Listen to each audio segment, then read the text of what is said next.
मला त्यांना सांगायचंय, कधी कधी आमच्याबद्दल गैरसमज विरोधक पसरवतात।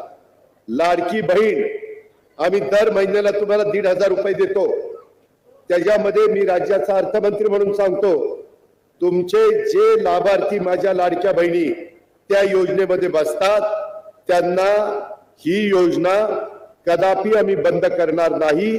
की आमच्या लाडक्या बहिणींच्या करताय, तुम्हाला त्याच्यातनं मदत होते। उलट आम्ही त्याच्यात नवीन प्रस्ताव आणलेला आहे, काही बँका पुढे आणलेल्या आहेत। नांदेड जिल्हा बँकेशी पण मी बोलीन, काही जिल्हा मध्यवर्ती सहकारी बँका चांगल्या आहेत, तिथं आमचे दर महिन्याला 1,500 रुपये त्या भगिनीला जातात।